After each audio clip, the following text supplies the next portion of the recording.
Before we dive into this tale of betrayal and ultimate vindication, I urge you, if you appreciate stories of courage and truth, to hit that subscribe button right now. Join the Echo Tales family and leave a comment below with your thoughts on standing your ground in the face of manipulation. Your support helps us bring more powerful narratives to life. Tonight, we unravel a story of betrayal, self-worth, and the harsh truth that some lines, once crossed, change everything permanently. It was last Friday night, Jake's house party.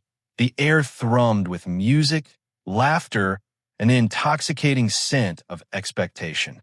I'd arrived early to help Jake, a ritual for us since college.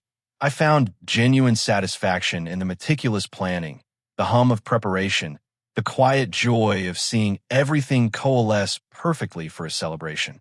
Sarah, my girlfriend of 2 years, had promised to join me, but a text arrived around 5, citing an entourage of friends and a delayed entrance. Nothing unusual. Sarah loved her grand arrivals. A spotlight always seemed to follow her into any room. I was wrestling folding chairs from the garage, the clatter echoing in the evening quiet, when a wave of familiar voices washed over me from the bathroom off the kitchen. The door stood ajar, and Sarah's distinctive laugh, a sound that once brought me comfort, now held a strange, brittle edge as it bounced off the tile. I wouldn't normally eavesdrop, but the conspiratorial tone, the hushed excitement, caught me mid-stride. Okay, so I'll say something like, "This isn't working anymore," Sarah's voice chirped, alight with an almost childish glee. And then you guys position yourselves around the room. Make sure you can see his face when I do it. I want to catch every single expression. A giggle, sharp and eager, cut through the air. Oh my God, this is going to be hilarious. It was Jessica, Sarah's oldest friend. I still can't believe you're actually going through with this. You're so much braver than I am. The chairs slipped from my hands, thudding softly to the floor. What were they planning? My cousin tried this with her boyfriend last month. Another voice chimed in. Mia, Sarah's co-worker from the marketing firm. He literally got on his knees in front of everyone, begging her not to leave. She made him promise to take her on a vacation to Europe and buy her that designer bag before she forgave him. See, it works every single time. Sarah practically purred, her excitement palpable. Guys need to be reminded of what they could lose. Ryan's gotten way too comfortable lately. He barely even tries to impress me anymore. When's the last time he surprised me with flowers or planned a romantic date? My blood ran cold. They were talking about me. A staged, public breakup. A calculated humiliation designed to test my love and undoubtedly fuel their social media feeds. But what if he just agrees with you? A fourth voice, cautious, even a little toxic. Amanda, Sarah's newest friend from yoga, who'd been feeding her increasingly destructive relationship advice for months. What if he doesn't fight back like your cousin's boyfriend did? Sarah's laugh was dismissive, a sharp, confident sound that pierced through me. Trust me, no guy lets his girlfriend walk away in front of all his friends without making a scene. His ego won't let him. Plus, he loves me way too much to just give up. Remember how jealous he got when that guy from my office started texting me? That's true. Jessica agreed, her voice thick with judgment. He's totally whipped. This is going to be perfect, Mia added, a note of obvious glee in her tone. Make sure you record it. This is going to be perfect content for your Instagram. Testing my boyfriend's love in public, or something like that. It'll probably go viral. Think about all the views and comments you'll get. My jaw clenched, a muscle I hadn't realized was so tight. They were planning to humiliate me, to dissect my pain for entertainment, for likes and comments. When exactly should I do it? Sarah asked, her voice dropping into tactical detail. Wait until the party gets going good, Amanda suggested, her tone revealing a veteran of such manufactured dramas. You want a good audience, but not so late that people are too drunk to pay attention properly. Maybe around 9 o'clock. That's when everyone will be settled in, but still sober enough to really focus on the drama. Perfect timing, Sarah agreed. Then her voice hardened slightly. And remember, I need you guys to back me up if he starts getting defensive or tries to turn it around on me. Make it clear that any good boyfriend would fight for his relationship. really sell the idea that he should be doing more to prove his love. "Oh, we've got your back completely," Amanda assured her, and I could practically hear her venomous smile. "This is going to be so good. I can't wait to see him scramble and try to win you back." Men are so predictable when their security gets threatened. What if he gets angry instead of sad? Jessica wondered aloud, a hint of unease in her voice. Even better, Mia's voice was triumphant. "Then we can make him look like the bad guy who can't handle his girlfriend expressing her feelings." Either way, Sarah comes out looking good and gets to see exactly how much power she has over him. I heard the sound of lipstick being applied, then the rustle of clothing as they prepared to emerge. I moved quickly, silently, toward the kitchen, depositing the chairs with a soft clatter just as they spilled out, chattering and laughing like they hadn't just spent 10 minutes plotting my public execution. "Hey, babe," Sarah chirped, practically bouncing over to kiss my cheek, a performance so seamless it was chilling. "Sorry I'm late. We got caught up getting ready and lost track of time." "No problem at all," I replied, my voice a calm facade, my eyes now seeing her with a terrifying clarity. She looked excited, almost giddy, like a child on Christmas morning. Her friends exchanged knowing glances behind her back, their anticipation barely contained. "This is going to be such a fun party," Jessica said, her eyes practically sparkling with mischievous delight. "Yeah, I have a feeling tonight's going to be really memorable," Mia added, and they all dissolved into suppressed giggles. The next hour was a blur. I helped Jake with the last-minute setup, my mind a tempest of rage and a chilling resolve. Part of me screamed to confront Sarah, to expose her cruelty then and there. But a colder, clearer thought began to form. If Sarah wanted a public test, if she wanted to see how I'd react to humiliation, then she was about to learn something profoundly important about her boyfriend. I wasn't the kind of man who begged. I wouldn't dance for their entertainment, and I certainly wouldn't give them the dramatic reaction they craved. Jake, ever observant, noticed my unusual quiet. "Everything okay, man? You seem a little distracted." "Just thinking about some stuff," I replied, a truthful evasion. "Girl trouble?" he asked, a knowing glint in his eye. "Something like that. Nothing I can't handle, though." By 8:30, the party was a symphony of energy. Jake's house overflowed with college friends, co-workers, and assorted guests. The music was a vibrant pulse, the drinks flowed, and a universal sense of joy filled the air. Everyone, it seemed, was having a great time, everyone except me.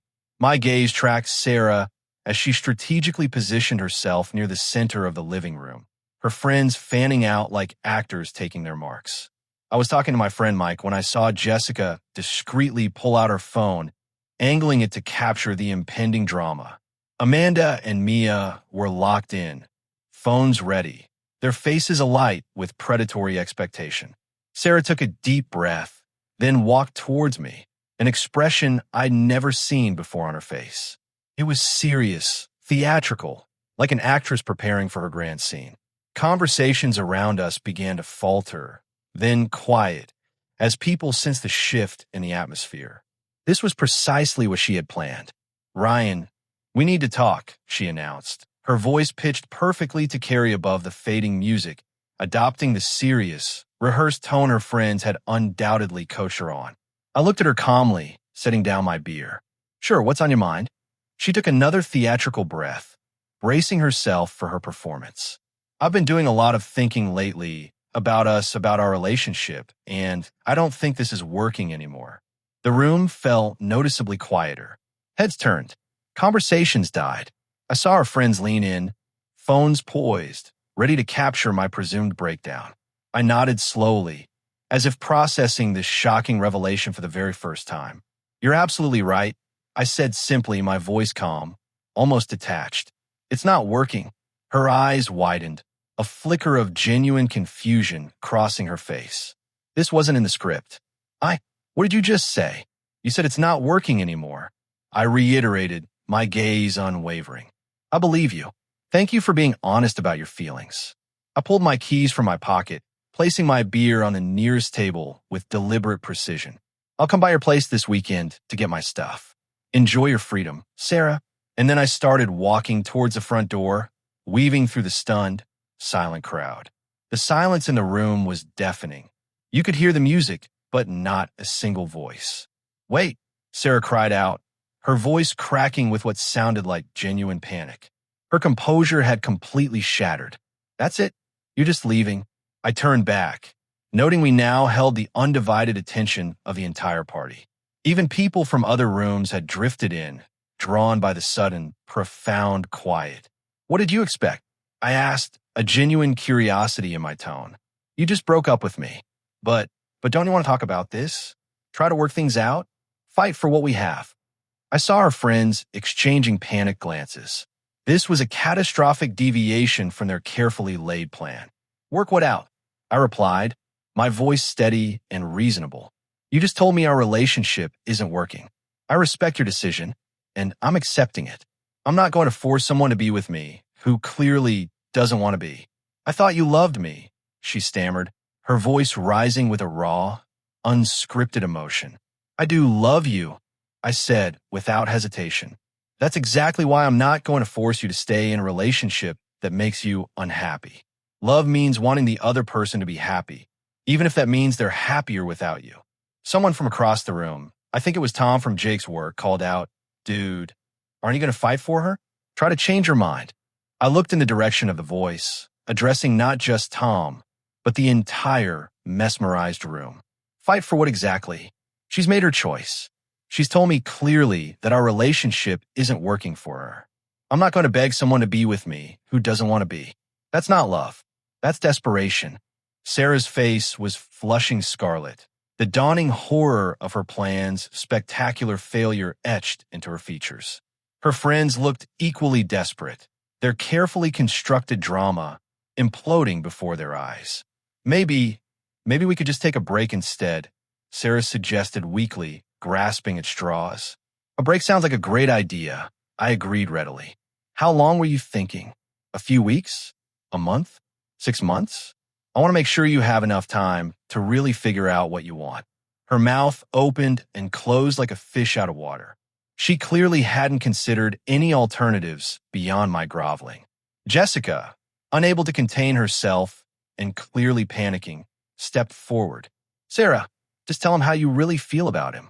I looked at Jessica with polite interest. How she really feels about what, specifically? About the relationship.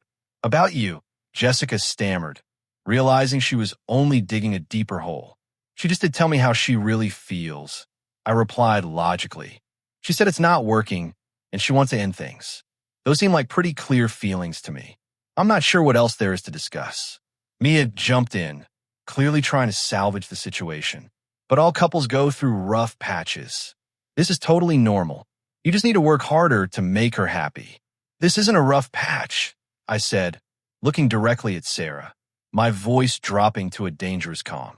This is her making a conscious decision to end our relationship. And I'm mature enough to respect that decision, rather than trying to manipulate or pressure her into changing her mind. The party guests were now openly staring. Some whispered, sensing the deeply unsettling truth beneath the surface. Others looked genuinely uncomfortable, like witnesses to a private moment gone horribly, publicly wrong. Sarah was beginning to truly panic, caught in the web of her own lies. You're being really immature about this whole thing, Ryan. I raised an eyebrow, genuinely curious about her twisted logic. I'm being immature by respecting your decision and leaving quietly instead of causing a scene or trying to pressure you into staying with me. That's not what I meant, she pleaded desperately. And what did you mean exactly? Because you said you wanted to break up, and I said, okay, I'm handling this as maturely as possible by accepting your decision and not making it more difficult or dramatic than it needs to be. Amanda, frustrated by their meticulously planned drama failing so spectacularly, couldn't help herself. She just wants to see that you care enough to fight for the relationship. She wants to know that she matters to you. The room went completely silent. Even the music seemed to quiet. Amanda had just accidentally revealed the entire ugly truth. I looked at Amanda, a genuine fascination in my gaze. So, she broke up with me to test whether I cared about her, to see if I would fight for our relationship. Amanda's face went bone white as the magnitude of her blunder washed over her. I didn't mean it like that, she stammered, desperately trying to backtrack. But I wasn't finished. I addressed the room at large, my voice carrying clearly over the stunned silence. That's really interesting, I said conversationally, because I happened to overhear you all rehearsing this entire scenario in the bathroom earlier today. Sarah's face drained of all color. She looked like she might actually faint. The part where you planned to position yourself strategically around the room to watch my reaction, I continued, my voice steady, where Jessica was going to film a whole thing for social media content, where you discussed how long I would grovel before Sarah graciously took me back. Jessica's phone, which had been recording the entire time, suddenly disappeared behind her back, but it was too late. Everyone had seen it. The party guests erupted into murmurs, looking between Sarah and her friends with a mixture of disgust and disbelief. You planned this whole thing? Someone called out from the crowd, their voice laced with clear disapproval. That's so incredibly messed up, another added. Who does something like that to someone they supposedly love? This is psychotic behavior, a third voice chimed in. I looked directly at Sarah, who was now openly weeping. These tears, unlike her earlier performance, felt chillingly genuine. The breakup you staged for your friends' entertainment, I said quietly, but loud enough for everyone to hear, it's real now. I turned and walked toward the door again. This time, Sarah followed, her friends trailing behind like guilty children caught in a heinous act. The cool night air was a welcome relief from the suffocating tension inside. Sarah grabbed my arm as we reached the front lawn. Ryan, please. I'm so sorry, she pleaded, tears streaming down her face. It was so stupid. I never actually wanted to break up with you. I love you. I stopped and looked at her. Really looked at her, probably for the first time in months. The problem isn't that you tested me, Sarah. It's that you thought I was someone who could be manipulated like this. I don't understand what you mean. You valued your friends' entertainment more than my dignity. You were willing to humiliate me in front of everyone we know for what? Social media views? To see me beg and grovel? To prove some point about your power over me? Her tears were flowing freely now, but I wasn't finished. Instead of talking to me about feeling unappreciated, you decided to stage a public breakup. Instead of communicating like an adult, you chose manipulation and games. My friends said you didn't appreciate me anymore, she whimpered desperately. They said you were getting too comfortable, that you needed a wake-up call to remember what you could lose. So, you decided to embarrass me publicly instead of having a private conversation with me about your needs. She had no answer, just continued sobbing. Someone who really loved me wouldn't try to humiliate me for entertainment. I continued, my voice firm. Someone who respected me wouldn't test me like I'm some kind of lab experiment. And someone who trusted me would talk to me directly instead of playing games. But I do love you, she protested, desperation in every syllable. No, you don't, I said with quiet certainty. You love the idea of having power over me. You love having someone you can manipulate when you're bored or insecure. You love the drama and attention. But that's not love, Sarah. That's control. Jessica, who had been silent, finally spoke up. It wasn't supposed to go like this at all. I looked at her with cold amusement. What was it supposed to go like, Jessica? Was I supposed to get on my knees and beg? Promise to buy Sarah expensive gifts, cry, and promise to change everything about myself to make her happy? We just wanted to help her feel more secure in the relationship, Mia said defensively. By teaching her to be manipulative and dishonest? That's your idea of relationship security? Amanda, who had ignited this entire mess with her toxic advice, made one last desperate attempt at justification. Every relationship needs some testing to make sure both people are really committed. It's normal to want proof that your partner really loves you. I looked at her directly, a cutting edge to my voice. Does your relationship need testing? Did you manipulate your boyfriend by pretending to leave him for entertainment? Does he know that you think healthy relationships require psychological games? She fell silent, unable to meet my eyes. Here's what I learned about tests tonight, I said, addressing all four of them, my voice filled with a final, chilling clarity. When someone tests you, they're telling you they don't trust you. When someone manipulates you, they're telling you they don't respect you. And when someone lies to you and humiliates you for their friend's amusement, they're telling you exactly who they are as a person. Please, Ryan, Sarah whispered, reaching for my hand. Can we start over? Pretend this never happened. I'll do anything to fix this. No, I said simply, pulling my hand away. Because now I know who you really are. And more importantly, I know who I am. I'm someone who won't be tested, manipulated, or disrespected. Not by you, and certainly not by your toxic friends. I started walking toward my car, parked at the end of Jake's driveway. Where are you going? Sarah called after me, her voice desperate and broken. Home, to my apartment, where I live alone, where I won't have to wonder if my girlfriend is planning to humiliate me for a friend's entertainment. This is insane, she shouted. You're throwing away 2 years over one stupid mistake. I stopped and turned back one final time. This wasn't a mistake, Sarah. Mistakes are accidents. This was a deliberate choice. You spent time planning it, recruited your friends to help, and were excited about filming my reaction. That's not a moment of poor judgment. That's who you are. As I drove away, I could see them still standing on Jake's front lawn in my rearview mirror, a pathetic tableau of consequence. They were probably trying to figure out how to salvage the situation, but there was nothing to salvage. The relationship was over the moment Sarah decided her friend's approval and their twisted entertainment was more important than my dignity and our trust. The next morning, I woke up feeling something I hadn't felt in months: relief. My phone was a silent beacon of unanswered messages. I ignored them while I made coffee, processing the seismic shift that had occurred. When I finally looked, there were texts from friends who'd witnessed the disaster, offering support and expressing disbelief at Sarah's actions.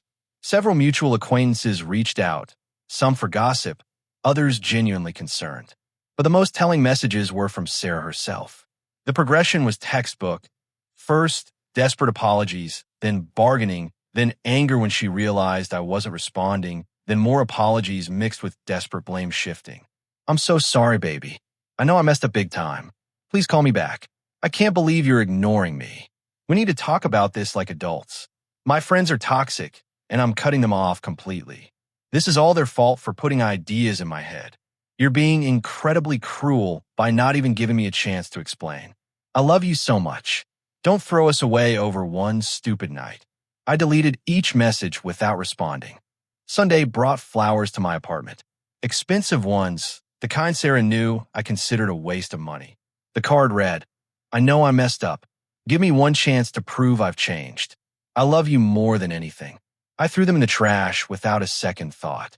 Monday brought a long email, meticulously explaining how her friends had been filling her head with bad advice for months, and how she now understood that real love doesn't need testing or games. She promised to go to therapy, to work on her insecurity and need for validation, to become the girlfriend I deserved. Tuesday brought another email. This one analyzed everything that had gone wrong in our relationship, taking full responsibility for all of it. She promised to do better, be better, love me better. Wednesday evening, she showed up at my apartment. I opened the door to find her standing there, eyes red and puffy, the most desperate expression I'd ever seen. She looked like she hadn't slept in days. 5 minutes, she pleaded before I could say anything. Just give me 5 minutes to explain everything. Then if you still want me to leave, I'll go and never bother you again. There's nothing to explain, I said calmly, not moving from the doorway. You made your choice when you decided to publicly humiliate me for entertainment. I was insecure and stupid. My friends convinced me you were taking me for granted, that you didn't appreciate me anymore. So, you decided the solution was to fake a breakup in front of all our friends and film my reaction for social media? She winced at the blunt summary. I know how it sounds now, but at the time it made sense. They said you needed a wake-up call to remember what you could lose. I leaned against my doorframe, studying her face. She looked genuinely miserable, but I felt nothing except a distant, almost clinical pity. Do you know what actually would have been a wake-up call? I asked, sitting me down privately and telling me you felt underappreciated. Having an adult conversation about your needs in the relationship. communicating like a mature person instead of playing games. I tried that approach before, she insisted, but her voice faltered. She opened and closed her mouth, clearly realizing she'd never actually tried the direct approach. She'd gone straight to manipulation and drama. You chose manipulation over communication. I continued, my voice unwavering. You chose your friend's toxic advice over trusting your partner. You chose drama and attention over honesty and respect. And worst of all, you were willing to damage my reputation and dignity for what you thought would be funny content for your social media. I'm not friends with them anymore, she said desperately. I blocked all their numbers, deleted them from social media. I told them they nearly destroyed the best thing in my life with their terrible advice. They didn't nearly destroy our relationship. Sarah, you destroyed it. They gave you suggestions, but you made the choice to follow through. You were excited about it. You couldn't wait to see me humiliated. Please, she whispered, tears starting again. I love you so much.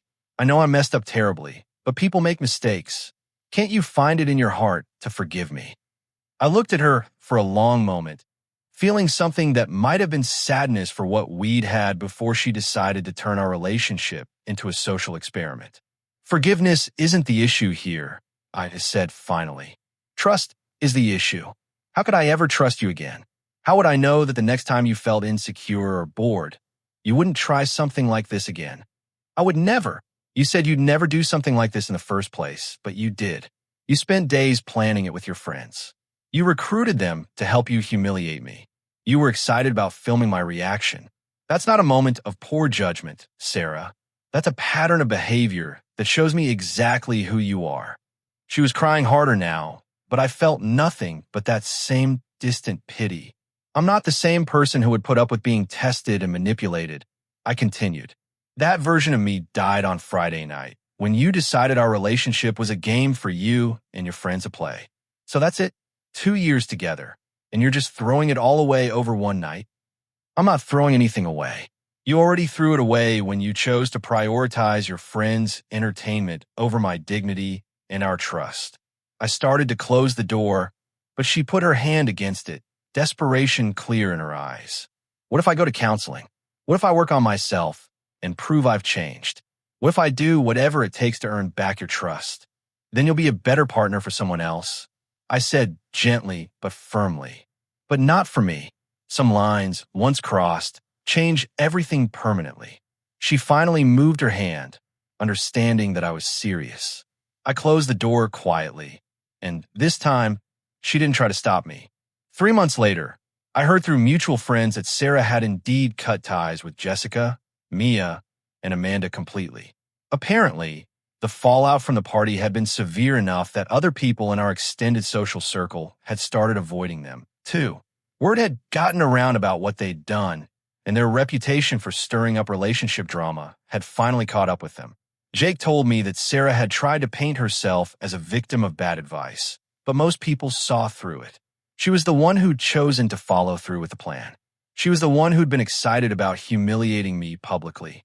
Her friends might have planted the seed, but she'd watered it, nurtured it, and watched it grow into something truly ugly. Mike mentioned he'd run into Jessica at a coffee shop, and she'd actually had the nerve to complain that people were treating her unfairly over one little incident. She genuinely didn't seem to understand why people found her behavior so appalling. I never responded to any of Sarah's messages after that day at my apartment. She eventually stopped trying, and I heard through the grapevine that she'd started dating someone new about 6 months later. I genuinely hoped, for his sake, that she'd actually learned something from our disaster, though I had my doubts. As for me, I learned some invaluable lessons that night. I learned that knowing your worth means being willing to walk away from anyone who doesn't recognize it. I learned that real love doesn't need testing, manipulation, or games. And I learned that sometimes the best way to win is to refuse to play by someone else's toxic rules. The test was over, but the lesson was permanent. Some people will try to turn your love into their entertainment, your trust into their power trip, your relationship into their social media content. The key is making sure they only get one chance to do it. 8 months after that Friday night at Jake's party, I was doing better than I had in years. I'd started dating someone new, a woman named Claire, who I'd met through work. She communicated directly, respected boundaries, and thought the idea of testing her partner was absolutely ridiculous. When I told her the story of what had happened with Sarah, her reaction was immediate and unequivocal. Anyone who would do that to someone they supposedly love doesn't understand what love actually is. That's not insecurity. That's cruelty. That's when I knew I'd found someone who truly got it. Someone who understood that real relationships are built on trust, communication, and mutual respect, not games, tests, or manipulation tactics designed to prove power or generate content. The night Sarah tried to publicly break up with me for her friends' entertainment, she thought she was testing my love for her. What she actually did was test my respect for myself, and I passed with flying colors.